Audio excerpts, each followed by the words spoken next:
today the meditation is being read by Kat, or being led by Kat. I don't think she's going to read it.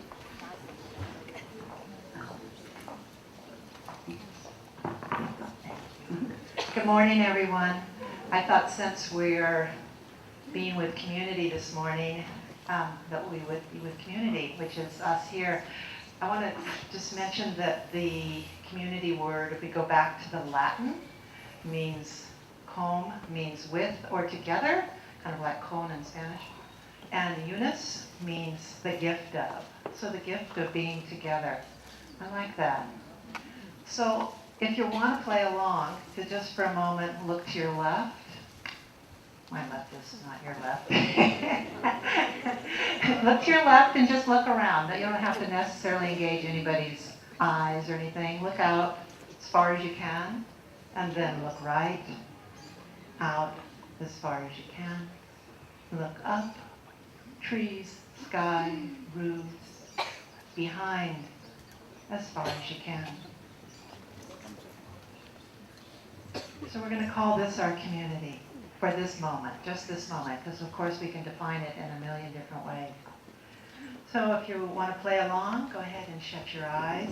And we're going to tune in to the felt sense of being here in this moment with each other, which includes what we just saw behind us, on each side of us, and above us. It includes the felt sense of the physical, of sitting in our chair on this patio. And I'm just going to be quiet and we can just hang out, communing with each other, gently, quietly, in the felt sense of being together.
And with your next breath, you can gently open your eyes and have the wider experience of all of us being here together in this gift of community.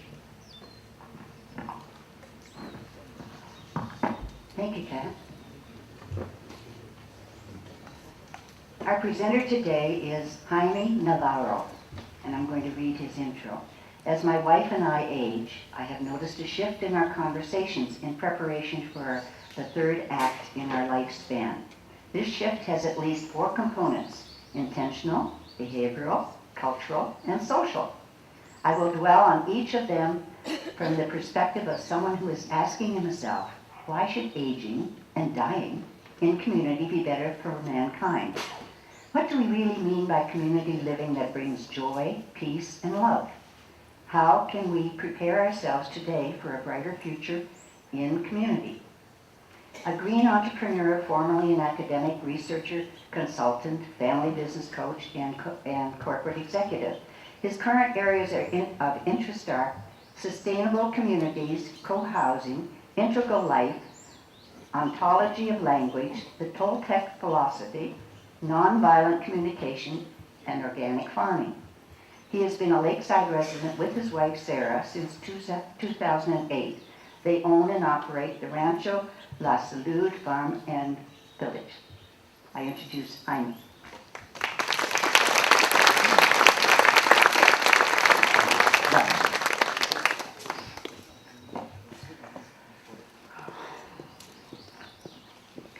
Good morning.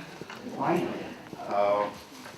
It's a pleasure to be here, and thank you, Jim, for this opportunity to talk to the Open Circle people. Okay. Aging in community recognizes that at least there are two dimensions that we're going to be talking about. One has to do with time, and the other one has to do with space. So let me just do a little survey here before I truly begin. And since I'm entering my third act in my lifetime, I want to know how many are there in their third act right now? Okay, good point. Where does it start? Let's say first act is from 0 to 33. Is anyone in their first act? Someone's there. Okay. Oh, the dogs. And the second act will begin from the age 34 to 65. So is anybody in their second act? Oh, good. Then I feel connected already. And in their third act, I guess, will be kind of the majority. Okay, great, because you are my teachers. And for that matter, I would like to then, wait a second, I would like to have another survey. There's such much talk about baby boomers these days, and anyone who is between 49 and 67 years old kind of falls in that category. That means they were born between 1946 and 1964. So if you are a baby boomer, would you please raise your hand? Great, so that's a great majority. Well, okay, excellent. So that means that we have material to talk about and to connect. So what I'm going to do right now is kind of share with you my journey. It's my interpretation of how I've been going through life and how I've been blessed and perhaps cursed by many experiences that I've been going through in my lifetime. However, knocking the doors of my third act, I kind of sense that there's going to be a surprise party coming soon in my third act. So, but I want to enter that third act having a revision made in terms of what I've done in my first act and my second act, which I'm right now living. And I want to share with you some of my personal stories about how I lived my first act in relation to sharing an experience with my grandfather. I was about 10 years old, 12 years old, and my grandfather was already in his 80s, and he was a grumpy old man. He didn't like children, but we were still in family. We lived together. Family, I mean children, parents, and grandparents. We were living in the same place. And yet, grandfather normally was kind of annoyed by all the noises that we children made in the house. And so he normally kind of, at the beginning, he was eating at the table by himself because we were too noisy for him. And later on, as I grew up, I was going to my 15s, I was a teenager. And then at age 88, my grandfather decided to get married. So he remarried, and all of a sudden, he left us. left the house. So it's only two generations in that house, my mom and her children. And my grandfather kind of, took his life on his own at age 88, and he came back to us 6 months afterwards. And he was really surprised to see that he couldn't really make a match with his fiancée. Now, he was his wife. And I asked him, well, what happened, Grandpa? You're such a, great man. You talk well. You're, handsome, tall, and very healthy. And he just kind of, looked at me and said, well, and I'm sorry to say this, sorry for my French. He said, well, I cannot live with that witch anymore.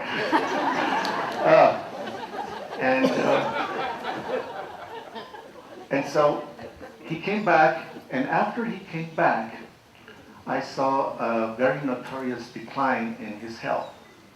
His body started to deteriorate at a faster rate, and his mind was kind of going away. And for the next 4 years, it was all about health issues. So being surrounded by grandchildren and children and his daughter and his sons, my grandpa was kind of, recognizing that something was wrong in his life that he did not recognize. He had family, he had children that was looking after him.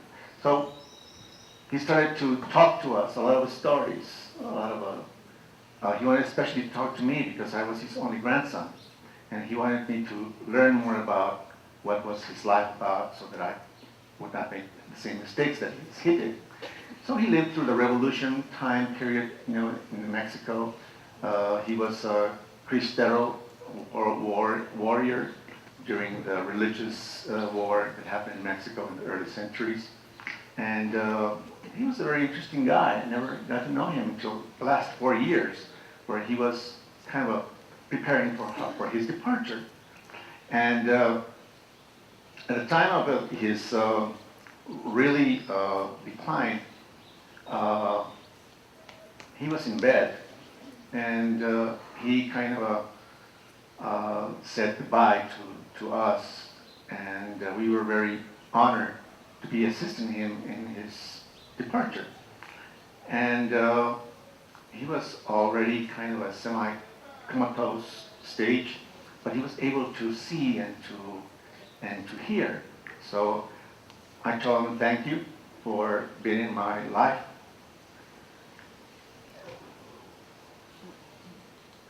And he cried. I could see his tears.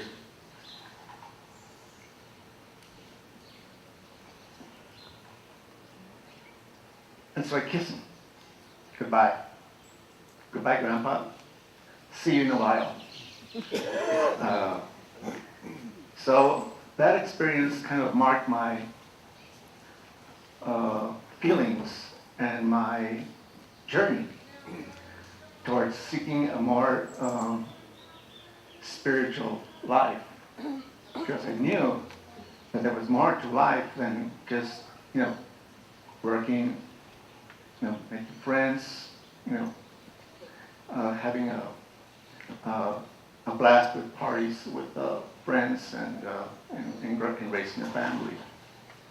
So I started to get the first signal that life was about searching values, about love, about sharing, and about community. So that experience really touched me in the sense that I was in community with my family, and I was aging ever since I was born. So that first act experience kind of shook me, and I said, okay, great. So life is a journey that has to be lived in a way that we have to be awakened. So then I kind of connected with the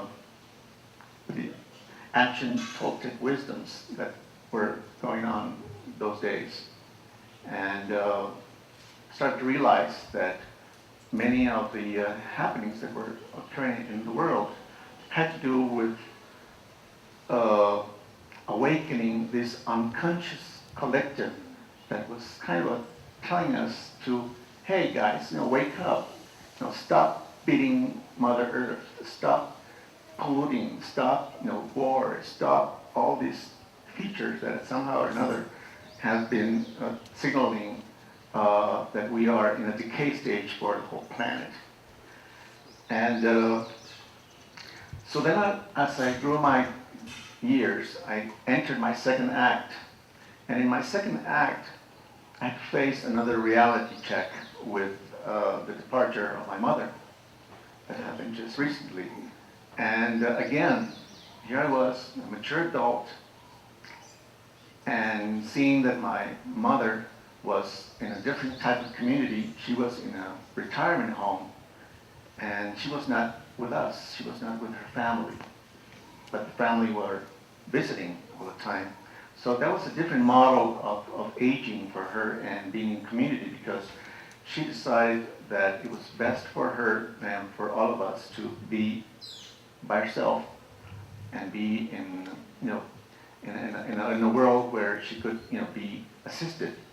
So she was first in an assisted living home, and then she went to a nursing home, and then finally got to the hospital.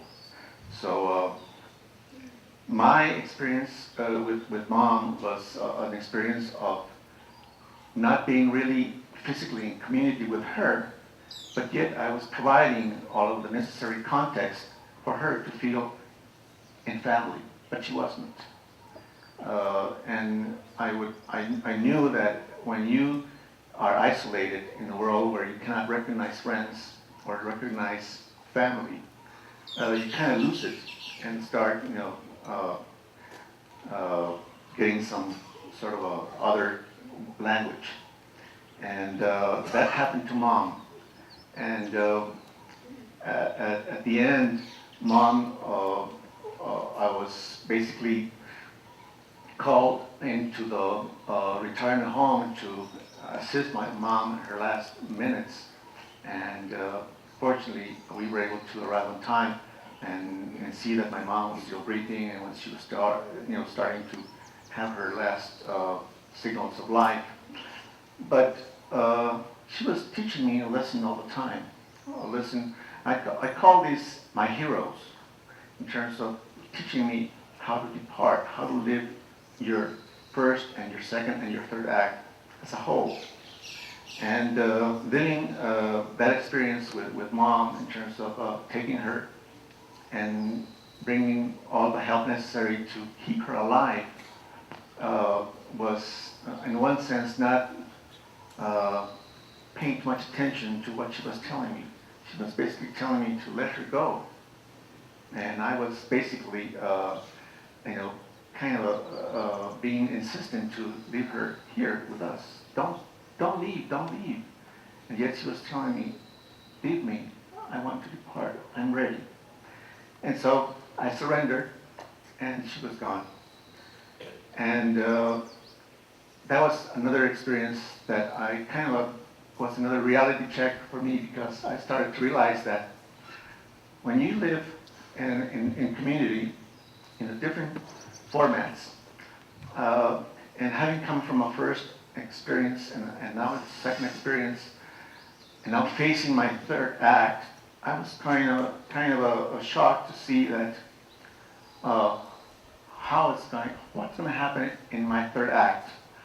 What would be my context that I would like to be surrounded by? Would I like to be surrounded by family? Well, yes. Would I like to be assisted? Yes. Would I like to be with friends? Yes.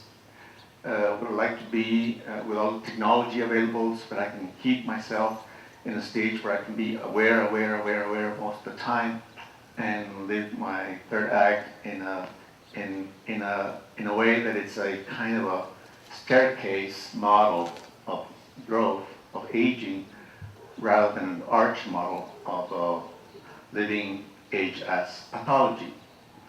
So I decided that the lessons that I was taught by Grandpa and by Mom was really a life of leaving the staircase, having the guts, the energy to continue living up till the last moment and keep there, hanging in there, giving your lessons, your last lesson. Maybe there's someone out there that's going to be needing that last lesson from you. So this entropy that happens to us as human beings, as material beings, is kind of a recognition that in nature everything tends to decay.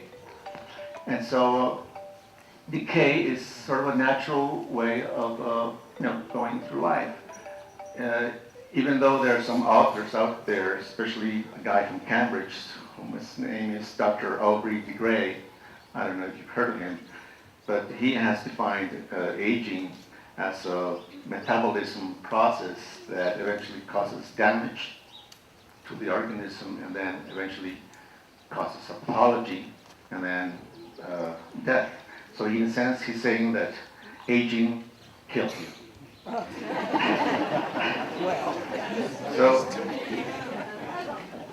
So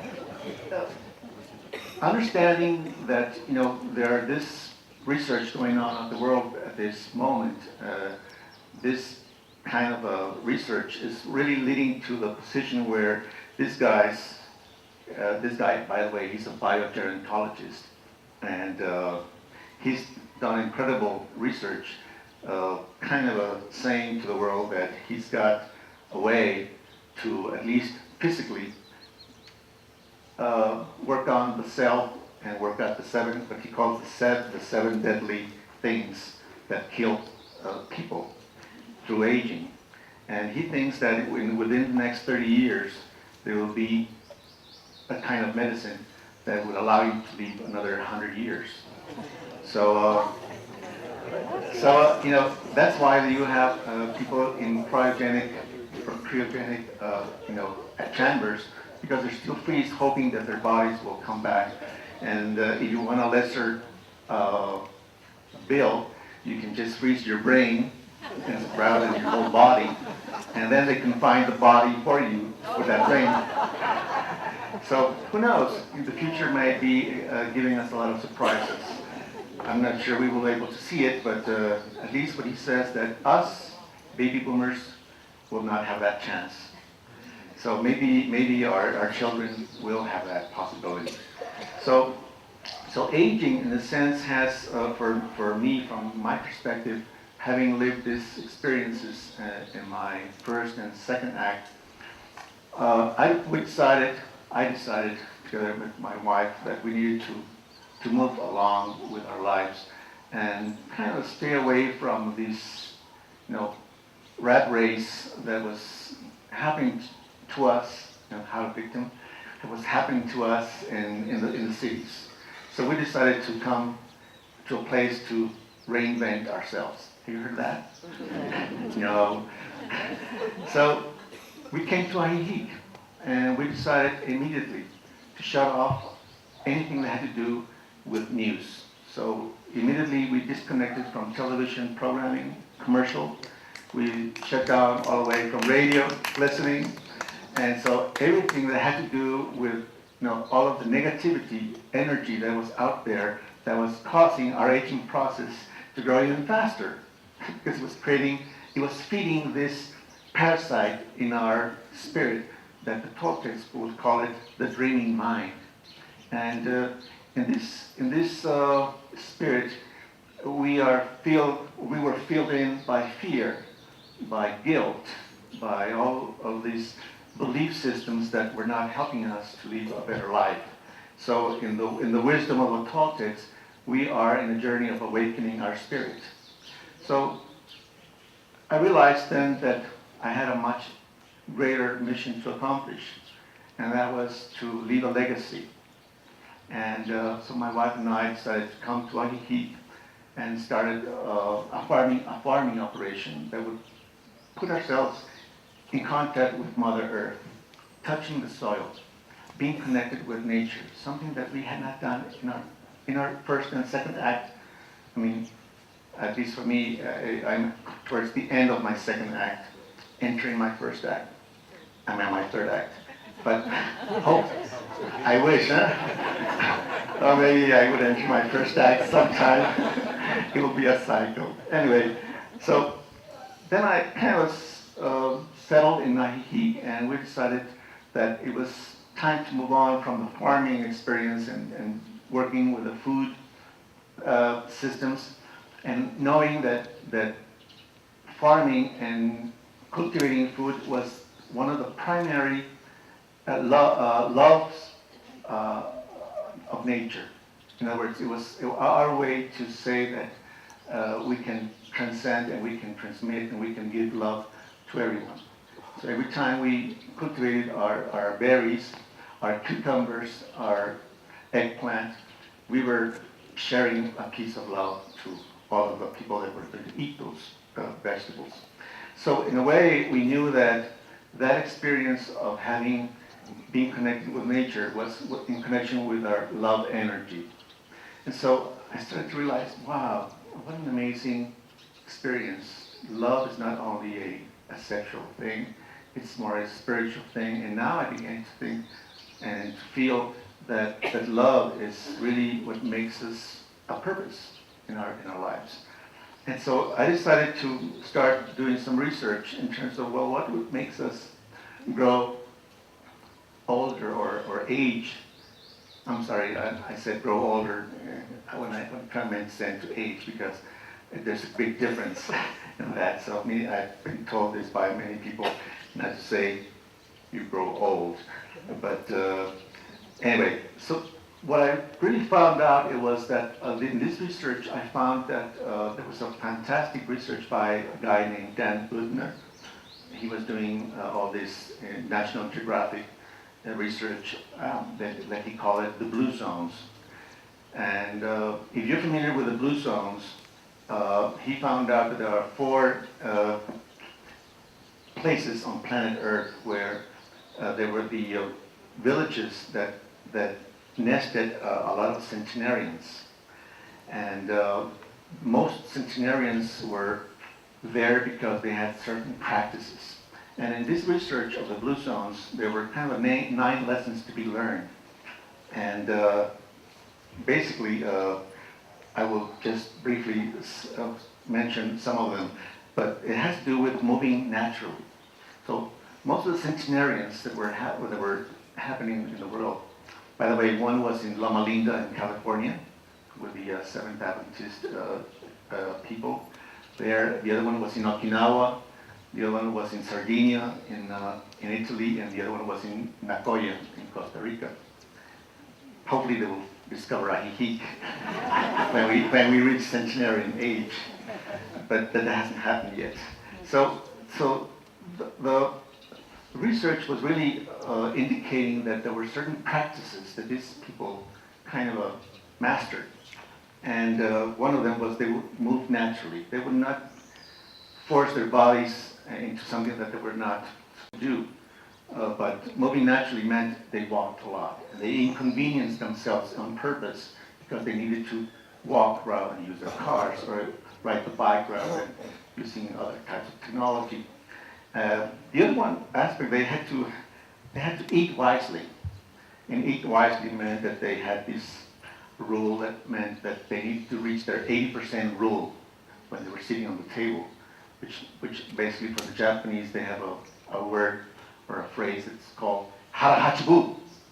So when they sit at the table, after saying thank you or having said, all this grace, they would say harahachibu to remind them that we better eat only until we're 80% full, because there's a disconnect between the brain and the stomach. And so by the time you reach the signal, you're already, maybe over full. So having them say that rule, that would remind them to not overeat. The other one was to be more plant-oriented in terms of eating more vegetables and fruits. That doesn't mean to eliminate meat, but they were basically having this, spirit of connection with eating more what's coming from from the green world. And also, there's something that I was really surprised that they had a sort of a ingredient that was called wine. So they were drinking actually wine, and at a very moderate level, but they were still drinking their sake or their red wine, and with all these polyphenols that were there. They were very strong red wine. And in our case, I remember that my grandfather, you always drink a lot of tequila, a little cups of tequila before he was going to bed. So I didn't realize that until I discovered this research that at some moderate level, some levels of sugar might actually help you. And then the next thing that was indicated in this research was the right outlook. They were kind of preparing themselves for a purpose, and knowing that living in community had to do more with understanding what they were as far as human being and as far as people and as far as a person. So they were what we call intranauts. Intranauts. It means they were self-experts. They kind of had a sense of purpose. They understood what their fears were, what their guilts were, what all these parasites that go into your mind were. And it's very much into what the Toltecs have been kind of telling us through their symbolisms.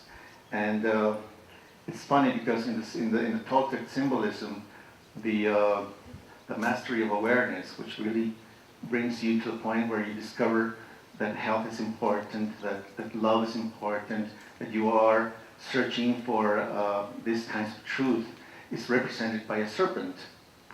And so the serpent mind actually is the mind of the, let's say, the apprentice.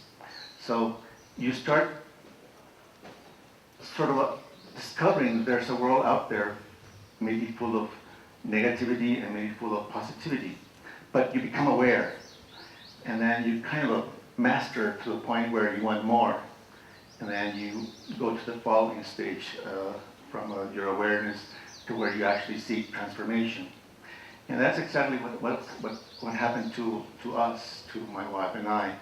We kind of went through this awareness of what was out there in the world, and we decided to do something about it.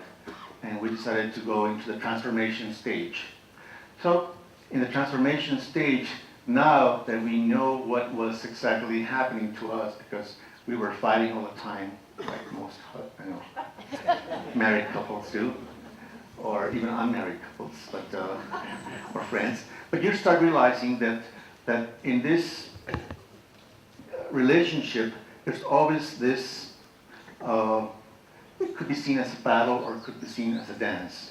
So, you can dance cha-cha-cha, or you can dance tango, or you can dance whatever, but it's always a rhythm. And so in our case, instead of dancing and grumping about our relationship and causing us to have some kind of temporary separations, we decided to learn how to dance together. And that took us a while in order to understand that through language, we were able to transform ourselves. And language in itself was another challenge, because in our relationships, we decided that if we want to age and gracefully and with dignity, we needed to find out what were those signals that were holding us back in terms of creating a better world for ourselves. And so in the transformation process or stage, you kind of learn that, okay, you are aware that your fears are there, your belief systems started to become arisen, and you start to realize that, in my old belief systems, I was afraid to be left alone. My fears were saying, I don't deserve this. I don't belong here. I feel rejected. And all those belief systems that were feeding all the time. And when we started to realize what were those conversations within ourselves, we started to talk to each other And by these transformation processes, we needed to do some cleansing, sorry. So cleansing our fears, cleansing all of the negativities that were built up by our ancestors and by our culture and by our own experiences, and leaving out only the jewels that were really keeping you strong, that was a challenge. And so in the Toltec tradition, this battling against all the negativity, it's represented by a jaguar. And the jaguar within really is telling you that there's an inner battle going on in terms of searching for all of the bad influences that doesn't let you be who you really are. And that was happening in our lifetime within the next years. And through the jaguar experience, we've been kind of using that symbol, recognizing that we were in a constant transformation stage in order to age without fear, age without guilt, and age without remorse. Anyway, so by the time we were kind of aware of this transformation, we were kind of saying, well, where is this taking us? I mean, I remember that my grandpa and my grandma were, kind of our heroes, but they had their own choice. And so what choices are we going to make for ourselves? How would I like to live my third act? Is there any innovation? Is there any way that we as baby boomers or second act people can bring in to the future so that we can live better in that third act? Is there any way to improve living within a community? Is there a way to improve living and surrounded by love and being in a sense of whole? Is there a way to improve your spiritual life? And we've been in that search for the last 10 years. And I'll tell you, it's been really a journey. And so in this journey, we normally have found that in our aging process, there's some research that is done by people in the United States that tells us that 75% of your longevity is explained actually by your lifestyle, and only 25% of prox is really determined by your genes. So which means that we still have a lot of things that we can do. We can work with that 2/3 of our factors that we can influence so that we can have a better life in this earth. If I have time at the end, I will demonstrate what we have found in our home to be an exercise that tells us whether are we prone for longevity or not. And it's called a longevity test, and some of you have maybe heard about it. But I will demonstrate to you what I mean by a longevity test. It's basically what is called the sit and rise test. And anyway, so what aging was to us was trying to get away from all these definitions. There's a definition by Mikio Kaku, Dr. Mikio Kaku, a theoretical physicist, that said that aging is the buildup of genetic and cellular error. He also points that it's a failure to maintain internal control and balance. So aging was a very kind of challenging process for us to understand, and understanding its nature for us has been really a way to surrender to the aging process and really embrace it as a way to become strong in our spiritual journey. So in the Toltec tradition, the Toltecs transcend the awareness and the transformation process that go within. So they transcend from being a serpent to become a jaguar, and then after transformation happens, that you are fearless, that you are not a victim anymore, that you are not a judge anymore, that you are full of love within, then you kind of enter this next stage, which is the mastery of love, the mastery of intent. And that mastery is symbolized by an eagle. So having fly as an eagle, then you start feeling that as an eagle, there's the left wing and there's the right wing. There's the masculine and there's the feminine lying together in harmony. And there's another perspective of life. Now you see that you become an observer of life. You become an actor, a player of what's going on out there. And because you were able to, or at least we were able to, or at least I was able to recognize that within me there was a community inside. There's a community of cells, there's a community of organs, there's a community of atoms, there's a community of brains, my left brain and my right brain together working as a we within my eye. And having recognized that, I was able to at least have a little glimpse of what the Toltecs were really telling us when they were building all these symbolisms through their lifetime. And I remember the Toltecs were religious, they were warriors, but they were artists also. And even though they didn't have a written language the way Western civilization knows about it, they had their way of communicating and transcending towards the next generations. So they, even though there's a big mystery among the ancient cultures of Mexico, right now there's a kind of a surfacing of this unconscious collective that was happening in the past that is transcending the populations of this Mesoamerica, or middle section of the American continent. And it's reaching out throughout many other parts of the world.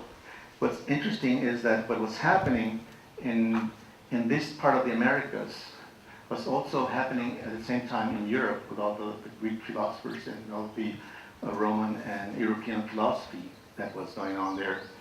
And they were talking, at least they were setting the foundations for making life a better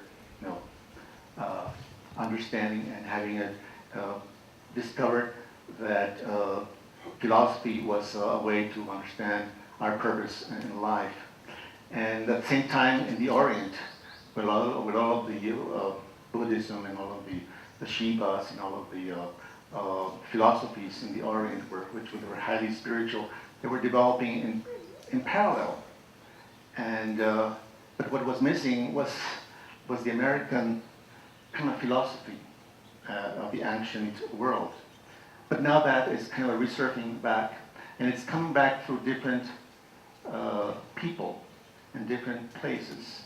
So that's why perhaps when you come to Mexico or even to Guatemala or the Mayan world, you kind of feel this energy from the ancient world that is there, and you can feel this wisdom that is maybe you cannot explain it, but you see that there's a sense of belonging.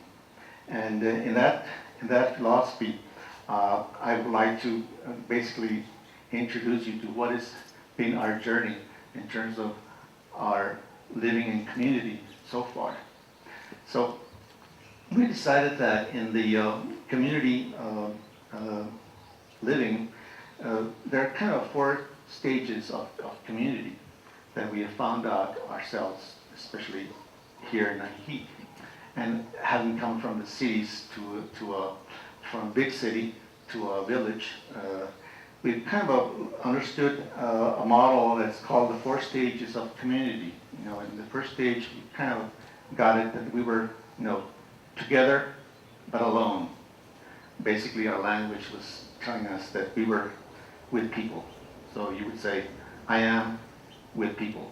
And that happens whenever you go to a restaurant, whenever you go to a supermarket, or you go to any other gathering. You are with people, but that is kind of the first stage. You're together, but you're alone. And but then you kind of transcend that, and you go to the next stage, and then you know that you are glued together. And when you're glued together, your conversations start to shift. And then you say, oh, I belong to a community. You're no longer with people, now you belong to a community. And so in that stage when you're kind of glued together, it can go in a very extreme sense. It can go in a very fundamentalist way. You can actually become very narcissistic and very radical about belonging to a community, for example, in a religious sense.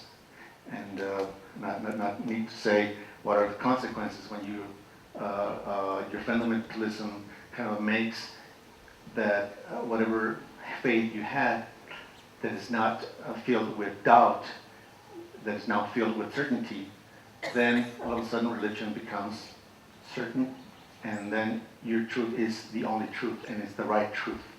And then you defend it, and that is being causing a lot of problems in our world.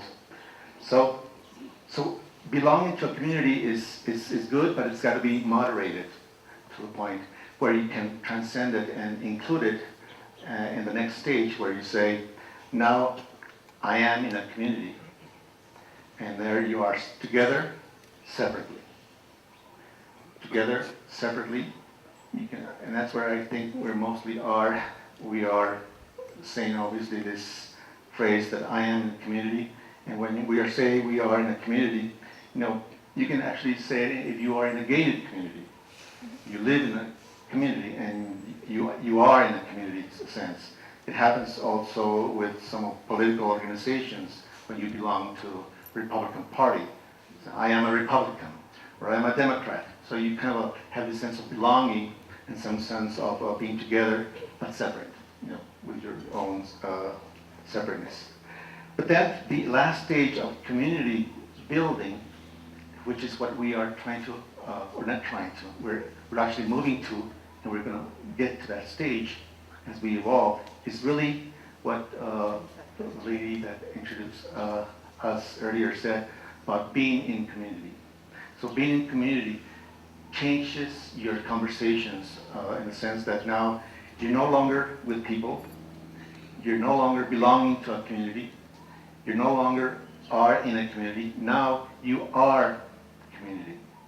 So all these four stages together are now blending into a wholeness in the sense that we have this purpose in our lives. And community stages kind of takes us to that point where now we can say we are community.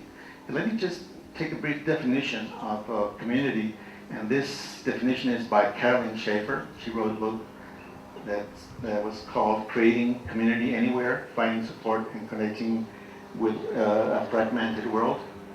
She said, and this is her definition, said community is a dynamic whole that emerges when a group of people share common practices. They depend on each other. They make decisions together. They identify themselves as part of something larger than the sum of their individual relationships and commit themselves for the long term to their own and one another's and the group's well-being. So it's challenging and a very comprehensive definition. And so now we have this kind of a light at the end of the tunnel that says, wow, so let's work towards all those values. How can we achieve them? And how can we work together? And the first thing is to recognize that in the community, we can always say, we need each other. Because in a community that we cannot say that, let's say a city or a village or even a gathering, you cannot just go there and say, hey, I need you. People would say, well, you're weird. It's kind of doesn't make any sense. And when we don't have the guts or the willingness to say to somebody, I need you, you know that you're not in a community. So the primal test to know that you are in a community is because you understand that we kind of fulfill our needs mutually. We're interdependent and we bring other values.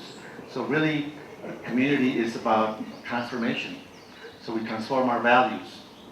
We transform values that go from a transaction relationship to a trusting relationship.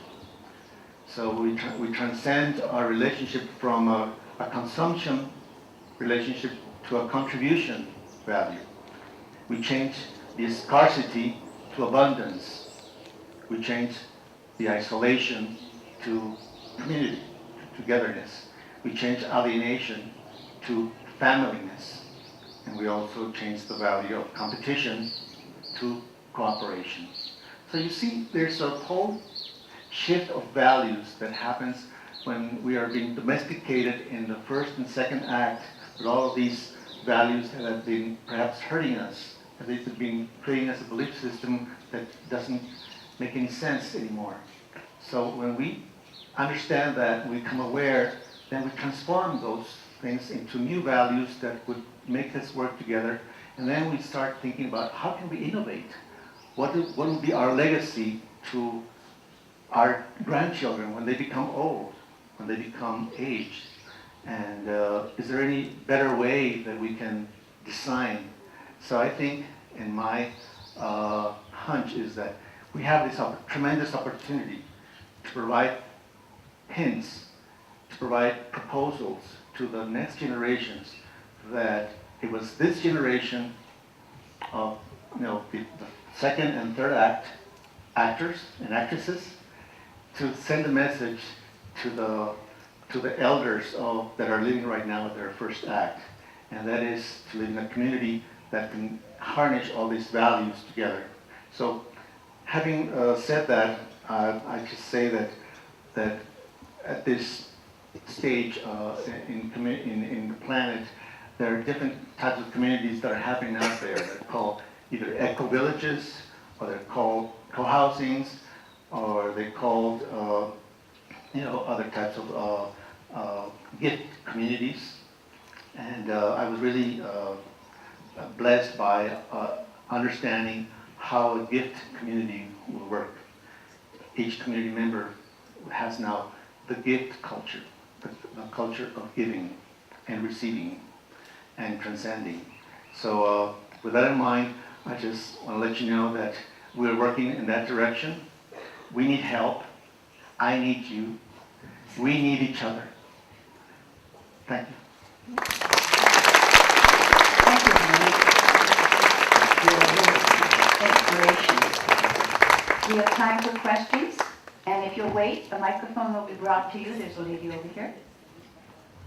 Jaime, could you give us the test you talked about for aging? I thought I was going to get away with that. Well, okay, thank you. This test was first published in the year 2012. It was published in the European Journal of Preventive Cardiology. It was research done by some Brazilian scientists, and they've been very accurate in this correlation. And it says that you provide this test it takes you only 2 minutes, maybe less, but you have to sit down and rise without any help. So, in the more comfortable case, you would put a little mat so you won't trip and fall. But the idea is that there are 10 possible points, 5 as you sit and 5 as you rise. So the idea is that if you see myself that I'm holding with my hand, you take out 1 point. If you see that I'm holding with the knee, you take out 1 point. The idea is to add the most possible numbers you can. So you go like this, and then you go and say, okay, so this is 5 points. Now, if you tell me to stand up, well, then I have a problem. But I can always use 1 point. So I can hold my hand and go like this. And so now I subtract 1 point from the 5 points of rising. So my total score would be 9. So just by this simple test, and by doing it consistently, every week, I can know if my longevity is in check. So, because this research basically tells you is that there are like 4 quartiles, 4 sections, and if you are in the score of 0 to 3, then you are in trouble. because it means that your muscular skeleton system and your whole physical fitness and your whole weight to body mass and your body mass index is not proper, so that there's some feedback for you. So this test has been correlated to death rates, and there's mortality rate that goes with it. So if you are scoring 0 to 3, there are very strong, there are like 5 to 6 times probabilities that you will not live for the next 6 years, just by doing this simple test. So if you are in the stage of a score 8, 9, or 10, then you will be rest assured that you will be live healthy for the next 6 years. So you do this every year. So your next 6 years full time. So you keep doing this exercise and say, oh, I'm good for the next 6 years. Okay. But if you pardon? What if you can't sit down? Well, you scored 0. Well, which means that there are different levels of death. There's the death of the body, there's the death of the mind, and there's the death of the spirit. So there's a death of the mind every time we reject it. There's a little death. Oh, I've been rejected, and it hurts. Or there's another kind of death in your mind that happens when you are not right, and you're told that you're not right, and you're proved wrong. So politics know that, oh, that's a small death. So it's called the angel of death. So the angel of death is our parasite. It gives us things and then it takes them away. It gives you the material, it gives you your house, and then it takes it away. It gives you your spouse, and then it takes it away. So it says that the angel of death is your partner. It's a friend, even though you may be scared of it, but it's part of the nature to not be attached to the material world. So the good news is the angel of death eventually turns into the angel of life. And when that happens, then you are flying as an eagle in harmony with nature and with your body, with your emotions, and with your mind. Do we have another question? I think we have time for one more at least. Yes.